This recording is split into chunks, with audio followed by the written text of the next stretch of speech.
Question number 25 देखिएगा।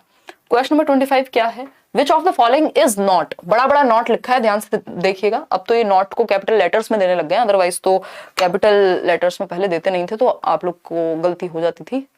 रूढ़िवादी धारणा मत रखिए, आप लोग पढ़ाई पर ध्यान दीजिए। बिल्कुल सही बात है मिस्टर लर्नर, आपने नाम भी बिल्कुल अच्छा रखा है। और मैं तो लीस्ट रूढ़िवादी इंसान हूँ, at least when it comes to society. हो सकता है मेरे पर्सनल बिलीफ एक दो हों, भाई हर इंसान के हो सकते हैं, वैसे भी उसमें स्टीरियोटाइप खैर शामिल नहीं है, बट जेंडर सेंसिटिव और नॉन स्टीरियोटिपिकल इंसान हूं मैं पर्सनली, तो आप ऐसा कभी ना सोचें, ठीक। बहुत हर्ट हो गई हूं मैं, आंसू दिख नहीं रहे हैं आपको।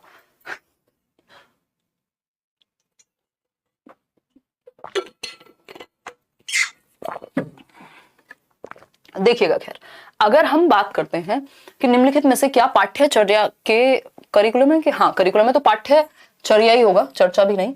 पाठ्यचर्या के विकास के लिए मार्गदर्शक सिद्धांत नहीं है, यानी करिकुलम किस एक प्रिंसिपल के आधार पर नहीं बनाना चाहिए, यानी बच्चों की भलाई की बात कौन सा एक ऑप्शन नहीं कर रहा। सिंपल है। पहला ऑप्शन है connecting school knowledge to outside world, यानी रियल लाइफ से कनेक्ट कर दो, तो ये तो अच्छी बात है, हमें तो नॉट पूछा है। Ensuring that learning shifts from rote methods, ये भी बात सही है कि रटने से शिफ्ट हो जाए, मीनिंगफुल लर्निंग बन जाए, सही है।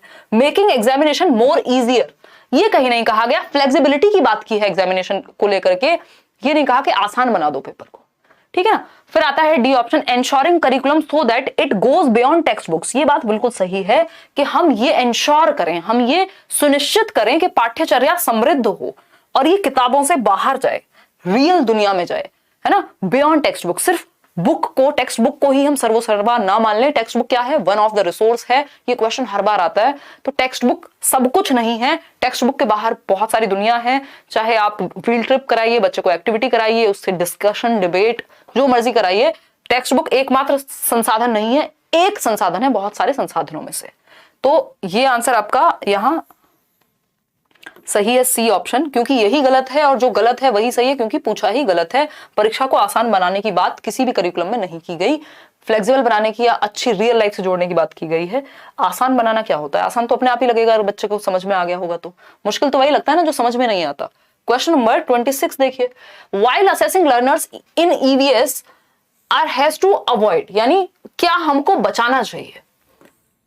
देखिएगा, ईवीएस में शिक्षार्थियों के आकलन करते समय बचना होगा, किस चीज को अवॉइड करना चाहिए ये पूछा है। वी हैव टू अवॉइड या समथिंग लाइक दैट होगा, ये आर हैज टू क्या होता है, ये इस बार सीटेट ने खूब गलतियां की हैं। देखिएगा, एक बार जवाब दीजिएगा, फटाफट से जवाब दीजिएगा, फिर आगे बढ़ेंगे। माही व्लॉग आएगा वॉच और फोन को लेकर के, वाह वाह वाह वाह। चलिए नवल सिंह जवाब दे दीजिए। अगर हम बात करें कि ईवीएस पढ़ाते समय या असेस आकलन करते समय किस चीज को अवॉइड करना है, किस चीज से बचना है, यानी कौन सी चीज नेगेटिव है। Variety of ways to collect information, ये तो पॉजिटिव है भाई, वैरायटी ऑफ वेज तो इस्तेमाल करना ही चाहिए। जानकारी एकत्रित करने के लिए विभिन्न तरीकों का प्रयोग करें, चाहे वो पोर्टफोलियो हो, एनेक्डोटल रिकॉर्ड्स हो या और बाकी डेटा हो। बी ऑप्शन है immediate recording of event for rich accurate details, यानी सटीक तरीके से हम डिटेल्स को रिकॉर्ड करें, ठीक है। Using group work as basis of assessment, यानी ग्रुप वर्क बच्चों को ग्रुप में असेस करें, ठीक है। Using technical language during assessment, ये बात सबसे खराब है। टेक्निकल लैंग्वेज से बचना है आपको ईवीएस में, फैमिलियर लैंग्वेज का यूज करना है, यानी परिचित भाषा जो बच्चे के एनवायरमेंट से जुड़ी हुई हो। आप देखते हैं ईवीएस की बुक्स भी या एनसीईआरटी की जितनी भी बुक्स हैं, स्पेशली 6 to 8 तक, 1st to 5th तक, वो ऐसे लिखी गई हैं जो बिल्कुल बच्चों की भाषा में, आम बोलचाल की भाषा में। टेक्निकल वर्ड्स को अवॉइड करना होता है, ये अच्छी टेक्स्ट बुक का लक्षण नहीं है, इस पे क्वेश्चन कई बार पूछा जा चुका है। तो टेक्निकल वर्ड्स को हमने अवॉइड करना है, D option is the right answer. Question number 27 देखिए, थोड़ा सा बड़ा सवाल है बट कर लेंगे आप, मुझे भरोसा है। 3 सवाल और हैं इसके बाद, फिर आप अपने घर और मैं अपने घर। वैसे तो आप अपने ही घर हैं अभी भी, बट फिर भी ये डायलॉग थोड़ा अच्छा लगता है बोलने में, तो बोल देते हैं, बोलने में क्या जाता है। ठीक है जी, फटाफट से बताइए, इससे पहले कि अब आपको नींद आ जाए और मुझे भी, तो आप जवाब दे दीजिए, ठीक। जवाब दीजिए, जवाब। बहुत ही बढ़िया, बहुत ही बढ़िया। 9 बजे डेली आएंगे, पढ़ाई करेंगे मस्त तरीके से। देखिएगा क्वेश्चन क्या है, there is a story in class 5 about Ronald Ross, यानी रोनाल्ड रॉस के बारे में एक कहानी है। अभी हम बात कर रहे थे ना मलेरिया पे इन्होंने रिसर्च की थी, तो रोनाल्ड रॉस के बारे में कहानी है। हु रिसीव्ड नोबेल प्राइज मिला इनको मेडिसिन में 1902 के अंदर फॉर डिस्कवरी दैट मॉस्किटोज जो हैं वो मलेरिया फैलाते हैं। पहले लोगों को लगता था पानी से मलेरिया फैलता है, ठीक। While working in a hospital in Secunderabad, India की ही बात है। he details in his own words how he spent time chasing mosquitoes, cutting open mosquitoes stomach and observing it under microscope. What would be the purpose of including Ronald Ross story in EVS? भैया ये जो Ronald Ross की कहानी है जिसमें scientific चीजों के लिए उनको यहाँ पे नोबेल प्राइज मिला, ये क्यों ऐड की गई होगी ईवीएस में, ये आपको पता लगाना है। तो कॉमन सेंस से आप ये सॉल्व कर पाएंगे। ए ऑप्शन है to help learners understand about scientific processes. ठीक है, साइंटिफिक प्रोसेस के बारे में पता लगेगा, उन्होंने कैसे मॉस्किटो के पेट को काट के उसके अंदर झांका, देखा कि कैसे ये क्यों होता है मलेरिया, ये सारी चीजें। टू इंस्पायर, तो उनके अंदर एक डिस्कवरी या एक्सपेरिमेंटेशन की एक प्रवृत्ति जागेगी बच्चों के अंदर। To inspire learners to write stories, may be to encourage learners to collect more exciting stories about various discourses, यानी बच्चों को इंटरेस्ट आए कि वो अलग अलग रोमांचक कहानियां जाने, पढ़ें, लिखें, कलेक्ट करें। ठीक है। To appreciate history of science, ये भी सही है कि साइंस की हिस्ट्री के बारे में बच्चे को पता लगेगा। लेकिन बात यह है चारों में से कोई भी बहुत ज्यादा नेगेटिव हमें नहीं लग रहा, लेकिन 3 ही ऑप्शन सही हो सकते हैं, तो किसी एक को हमें हटाना होगा। ठीक, तो ये अंडरस्टैंड अबाउट साइंटिफिक प्रोसेस, हाँ साइंस से ही रिलेटेड ये टॉपिक है क्योंकि साइंस भी हम ईवीएस में पढ़ाते हैं जोड़ करके। इंस्पायर करेंगे लिखने के लिए कहानी, लिखने की बात यहाँ कोई हुई नहीं है। अगर लिखने के लिए इंस्पायर करना होता तो फिर कोई और चैप्टर हम पढ़ा सकते थे, जरूरी नहीं है कि साइंस का चैप्टर कहानी लिखने के लिए इंस्पायर करे, कर सकता है बट ये कमजोर लग रहा है ऑप्शन हमें। एक्साइटिंग स्टोरी करेक्ट करे, इसमें बच्चा ज्यादा एक्टिव है राइटिंग से ज्यादा। इसकी क्यूरियोसिटी बढ़ेगी। हिस्ट्री ऑफ साइंस, क्योंकि साइंस का ही टॉपिक है तो ये भी सही है। तो कमजोर ऑप्शन में सिर्फ बी लग रहा है, ये भी ऐसा नहीं है कि बहुत नेगेटिव है, ये भी पॉजिटिव होता अगर ऑप्शन चारों का हमारे पास ऑप्शन होता। तो ए सी डी सही होगा जो कि है बी ऑप्शन में, तो B option is the right answer. आगे बढ़ेंगे, थोड़े क्वेश्चन बड़े होते हैं पेडागोजी में कई बार बट ईजी है। अब बात करते हैं क्वेश्चन नंबर 28 की। ये क्या कहता है भाई, Bhushan wanted to integrate the theme travel in his language class of class 2. What would you suggest as the most suitable resource for his classroom transaction? यानी भूषण अपनी कक्षा में, भूषण क्या है, एक टीचर है, एक शिक्षक है, अपनी कक्षा 2 की बात हो रही है जहां पे ईवीएस की कोई टेक्स्ट बुक होगी नहीं, बट ईवीएस को कौन सी थीम है, यात्रा, ट्रेवल। 6 थीम्स है ना, उन्हीं में से एक थीम है आपकी, थीम है यात्रा यानी ट्रेवल। इसको इंटीग्रेट करना है किस चीज में, क्या पढ़ाते समय, लैंग्वेज यानी भाषा जब वो पढ़ा रहे हैं, क्योंकि लैंग्वेज और मैथमेटिक्स के थ्रू ईवीएस पढ़ाया जाता है क्लास 1 और 2 में। ठीक, क्योंकि अलग से ईवीएस की नोटबुक टेक्स्ट बुक नहीं होती।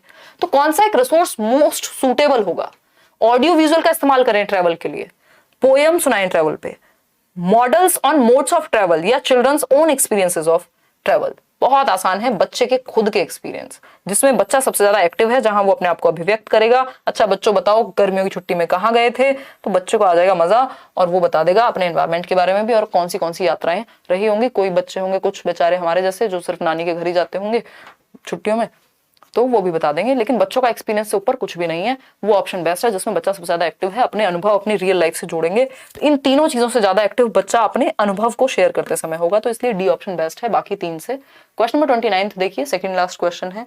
ये कहता है कि a learner in your EVS class shares her observation about a beggar boy. एक बच्चा है आपकी क्लास में जिसने एक भीख मांगने वाले बच्चे को, पड़ोस के भिखारी लड़के के बारे में अपने अवलोकन को साझा किया कि उसने क्या ऑब्जर्व किया उस बेगर बॉय के बारे में in her neighbourhood and wants to know why his parents do not send him to school. और अब वो जानना चाहता है कि वो बच्चा जो है वो भीख मांग रहा था, तो बच्चे के लिए तो बहुत ऐसी बात है ना जो उसने पहली बार देखी होगी। तो उसने कहा मैंने अपने आसपास एक बच्चे को भीख मांगते हुए देखा और वो मेरी एज का था, मान लो वो स्कूल नहीं जा रहा था। ये बात वो क्लास में डिस्कस करना चाह रहा है कि उसके पेरेंट्स, मैंने उससे पूछा कि उसके पेरेंट्स उसको स्कूल क्यों नहीं भेजते। तो उस केस में जब हम बात करते हैं तो क्वेश्चन क्या है, how would you respond to the learners as a teacher. आप बच्चों को या शिक्षार्थी को कैसे जवाब देंगे जब आप इस पोजीशन में है as a teacher. Listen but stick to your lesson plan. आप कहेंगे मैंने लेसन प्लान बना के लाया हूं घर से, मुझे इतने मिनट में ये चैप्टर कंप्लीट कर देना है, कोई फालतू बात तुम्हें करनी नहीं है। ऐसा नहीं होता, बच्चे की रियल लाइफ से आप सुनते हैं उसकी बात। ठीक, explain condition of beggars all over India.